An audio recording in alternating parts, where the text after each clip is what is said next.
안녕하세요. 한방 재활의학과 전문의이자 한의학 박사 디스코 한의원 은영주 원장입니다.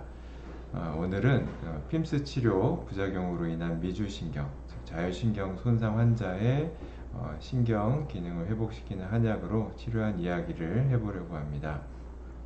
음, 요즘 이곳저곳에서 이 시술을 많이 하고 있는데요. 목 디스크로 인해서 경추 부위에 신경 차단술, 신경 성형술 등 여러 가지를 시술 받던 중에 병원에서 핌스 치료 후에 신경이 손상을 입고 고통을 호소하시는 환자분이 내원하셨습니다. 환자분은 머리부터 발끝까지 저림과 따끔거림, 그리고 힘 빠짐 증상을 호소하셨고 통증과 저림으로 잠을 잘 수 없는 상태였습니다. 시술한 병원에서는 항생제, 소염제, 신경통약 등을 이제 처방해서 복용을 하고 계셨지만 이제 수개월이 지나도 증상은 전혀 개선되지 않고 있었습니다. 오히려 이제 처음보다 통증과 저림이 점점 더 퍼지고 옮겨 다녀서 환자분 말로는 이러다 정신병 생기는 거 아니야? 라는 불안감이 매우 크셨다고 합니다. 병원에서도 이제 시술한 병원에서도 책임감을 느끼셨는지 근전도, 신경전도, 경추 MRI, 뇌 MRI, 피 검사 등 각종 검사들을 다 했는데 결론은 다 별 이상이 없다라는 진단을 받았다고 합니다. 그래서 위에서 말씀드린 이제 항생제, 소염제, 신경통약 등을 이제 처방을 받으셨다 하고요. 핌즈 경추 부위에 하는 이제 핌즈는 이제 좀 이제 위험도가 좀 높은 편입니다. 다른 부위에 비해서. 이는 이제 목 주위에 이렇게 많은 이제 신경들이 퍼져 있기 때문에 자칫 잘못하면 이런 신경들을 손상시키거나 이제 직접적으로 또는 간접적으로 영향을 줄 수 있기 때문입니다. 경추는 뼈가 작고 예민하며 주위에 많은 혈관과 신경들이 분포되어 있고 의외의 신경이 의외의 장소에 지나는 곳도 많이 있습니다. 일반적으로 지나가야 될 신경 장소에 있지 않고 엉뚱한 곳에 있어서 실제로 늘 시술하던 안전한 부위임에도 불구하고 특정 환자분들은 그곳에 신경이 지나가서 손상이 되는 경우도 있고요. 핌즈라는 것 자체가 이제 작지만 바늘 끝에 날카로운 칼, 커터 칼 같은 것이 달려 있어서 신중하게 시술을 하더라도 사람에 따라서 또는 시술자의 실력과 경험에 따라서 부작용이 나타날 확률이 좀 다른 시술에 비해서 좀 높은 편입니다. 다행히 이제 신경전도 및 근전도상 끊어지거나 기능을 상실한 신경이 없었기 때문에 제가 판단하기에는 핌즈 시술 중에 발생한 간접적인 손상이나 핌즈 시술로 생긴 염증이 주위에 있는 신경을 손상시켜서 생긴 이제 후유증으로 판단되었습니다. 이런 경우에는 이제 그 검사상으로는 정상 나오는 경우가 참 많습니다. 그렇다 보니 환자분들은 이제 괴로워하지만 병원에서는 이상이 없다고 많이들 얘기하고요. 이런 자율신경 같은 경우는 이제 온몸의 장기에 영향을 주고요. 그런 온몸의 장기에 영향을 주다 보니까 특히 경추 부위에 이제 분포된 신경들은 온몸과 팔다리, 장기까지 영향을 미치는 신경이 이제 분포되어 있습니다. 그래서 그 증상이 각양각색입니다. 100명이면 100명 모두 다르게 나타납니다. 감각 저하, 근력 저하, 통증, 저림, 따끔거림, 차가움, 시림, 화끈거림, 예민한 감각 등 다양한 증상이 나타나고 그 부위도 한 곳에 머물러 있는 분도 있고 또는 뭐 상하, 좌우 안팎으로 계속 변화하는 경우도 많이 있습니다. 염증 초기 상태 그리고 염증이 심하지 않은 상태에서는 소염제로 개선이 돼서 낫는 경우도 있고 손상이 크지 않는 경우는 신경통약 먹으면서 좀 버티다 보면 증상이 완화되거나 소실되는 경우도 많이 있습니다. 하지만 이 환자분처럼 신경의 손상이 크거나 후유증이 남는 경우에는 시간이 지나도 잘 회복되지 않고 양방적인 치료로도 잘 개선되지 않는 경우가 많습니다. 특히 이와 같은 경우는 이제 스트레스가 크고 장기간 앓으면서 심신이 쇠약해지고 심신이 쇠약해지면 자연 회복력도 떨어져서 환자분의 증상이 수개월, 길면 수년 이상 지속되는 경우도 흔히 보게 됩니다. 저희 한의원 같은 경우는 아무래도 이런 분들이 많이 오시다 보니까 그 케이스들이 좀 더 많은 편이고요.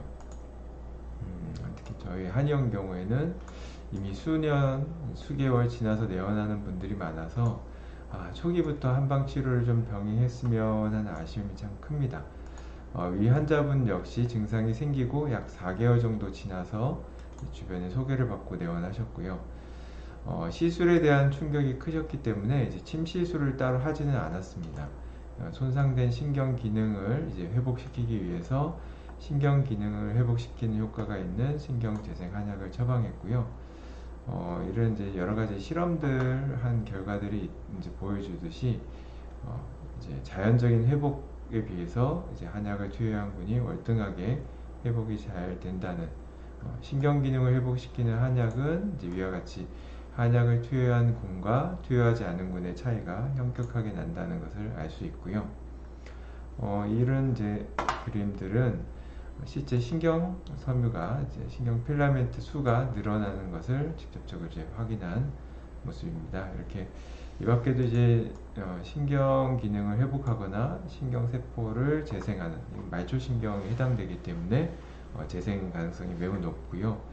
신경 재생의 효과들은 이제 여러 가지 실험들로 인해 실험들에 의해서 이제 증명이 된 바가 있습니다.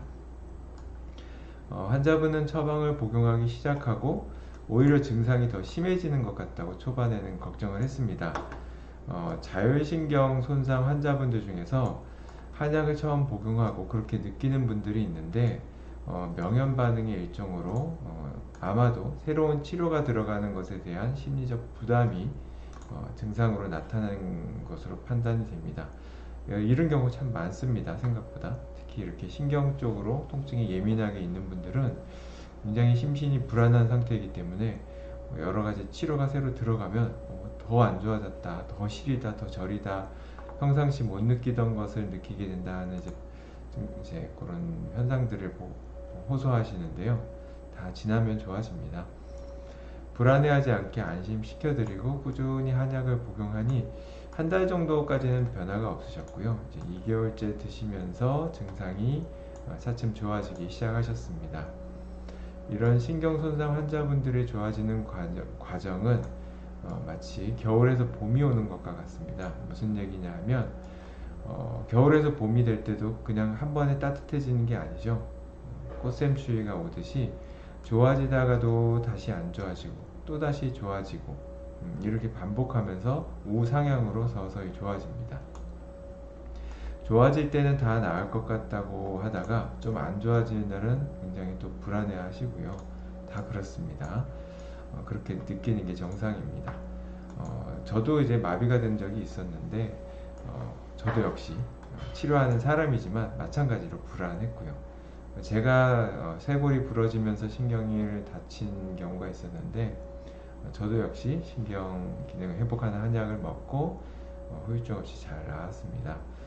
이렇게 증상이 날쑥하는 원인은 신경세포가 염증이나 스트레스, 날씨, 수면, 컨디션 등 여러 가지 상황들에 쉽게 영향을 받기 때문입니다. 굉장히 예민한 세포가 신경세포이기 때문이죠. 특히 신경세포는 스트레스에 민감해서 발병 이후에 심신이 지친 상태이기 때문에 다른 질환 환자분들에 비해서 증상의 증감이 큰 편입니다. 소심하고 또 상처를 많이 받은 분들일수록 아무래도 더 예민하게 나타나고요. 하지만 확실한 것은 꾸준히 이제 한약을 복용하시면 결국 좋아지는 겁니다. 이 환자분도 제 기억에 한 3개월 정도 복용하고 증상이 완전히 소실되셔서 치료를 종료했죠. 참고로 신경재생 한약은 한 달 간격으로 처방합니다. 신경세포를 회복하는 한약과 함께 이제 환자분에게 맞는 보약이나 치료약을 넣어서 처방하고 있고요. 이 환자분 같은 경우도 굉장히 심신이 지쳤기 때문에 기운나는 보약도 체질에 맞춰서 처방하고 화병 있죠. 스트레스가 컸기 때문에 불안하고 그런 화병에 좋은 약도 한약도 함께 신경재생 한약에 넣어서 처방했습니다. 신경재생 한약 드시면서 혹시 간이나 신장에 부담이 주지 않나 하는 경우가 있는데요.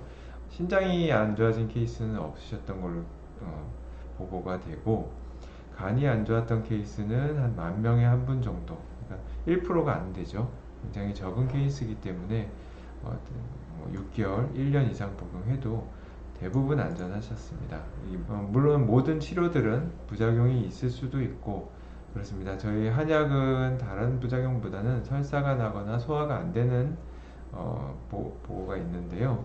그런 경우는 한 10% 정도 환자분들에게 있습니다. 일반적으로 우리가 병원이나 약국에서 처방받아서 먹는 진통소염제의 소화불량이나 설사 날 확률이 한 30% 정도라고 하니까 10%면 굉장히 낮은 확률이죠. 이런 거 역시 소화에 좋은 한약들을 더 보강하면 다음번 한약 드실 땐 또 속이 괜찮으십니다. 예, 어찌됐든 한의학적인 치료를 통해서 신경손상 환자분들이 깨끗하게 낫는 경험들을 많이 하시면 좋겠습니다. 도움이 되셨으면 좋겠습니다. 지금까지 디스코 한의원 한방 재활의학과 전문의 한의학 박사 은영준 원장이었습니다.